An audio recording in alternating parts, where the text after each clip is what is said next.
I'm Teisha Bader with the JBS News Update for Wednesday, May the 6th, 2015.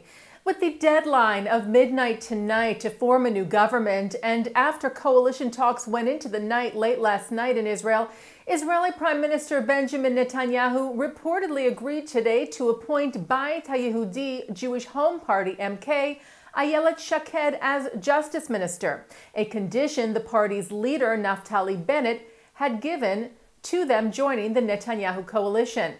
The Prime Minister agreed to Shaked's appointment with limitations, that she will not head the committee overseeing the nomination of new judges, nor have the authority to appoint rabbinical judges. Assuming Bayit HaYehudi agrees to the conditions, the Prime Minister will have the 8 additional Knesset seats he needs to form a 61-member coalition. And staying with Netanyahu, the Prime Minister yesterday met with a second bipartisan congressional delegation made up mostly of members of the House Homeland Security Committee and led by Republican Texas Representative Michael McCall, who told Netanyahu, "We don't stand as a Democrat, Republican, we stand as Americans in support of Israel, our strongest ally and friend in the region, a democracy, a true beacon of hope in the region." The Prime Minister said in Israel as well there was, quote, unanimity about the importance of the relationship with the United States. He said the support and the alliance with the United States is a foundation of our national security. The body of 22-year-old Or Asraf, the only Israeli killed in the Nepal earthquake last month, has been returned to Israel. Asraf's body was accompanied by his father and former members of his IDF unit, who had searched for him under very perilous conditions in Nepal over the last week and ultimately found him on Sunday. Asraf will be laid to rest in his home community of Lehavim in the Negev. The American Jewish Committee held their strategy conference on combating anti-Semitism in Brussels this week, where they presented an action plan to address the growing crisis.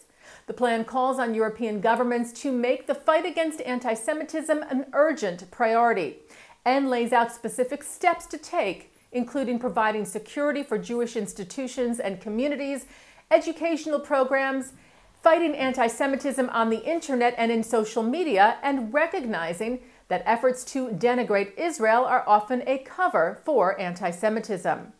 AJC Executive Director David Harris said anti-Semitism is a cancer that, left unchecked, will metastasize and threaten to destroy the democratic and pluralistic nature of Europe, posing the question at the conference, will Europeans uphold their values or will they succumb? And a leadership delegation of the Conference of Presidents of Major American Jewish Organizations is in Argentina to show their solidarity and support for the Jewish community there.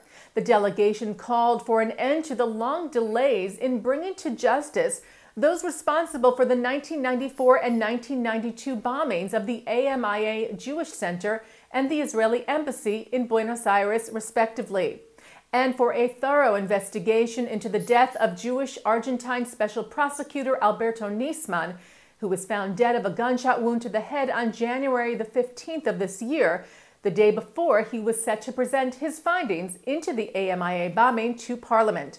Many believe that he was murdered.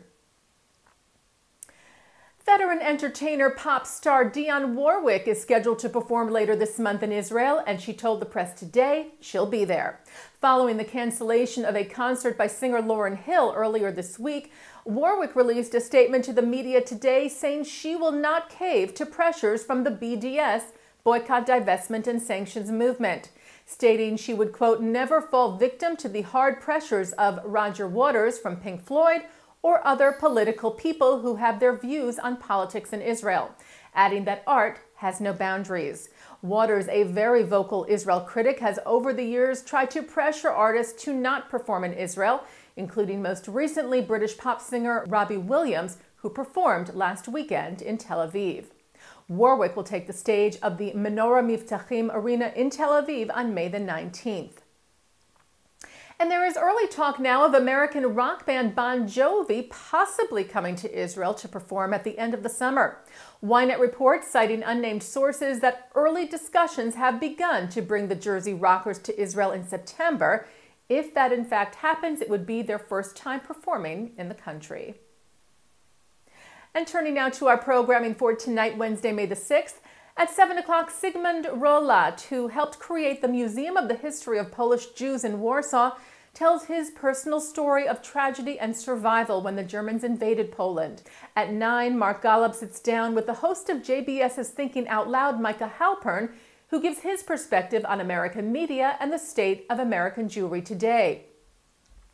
That's followed at 10 by a discussion of the challenges in preventing Iran from developing nuclear weapons with Representative Brad Sherman and others from AIPAC's 2015 National Policy Conference in Washington. And that's the JBS News Update for Wednesday, May the 6th, 2015. I'm Teisha Bader.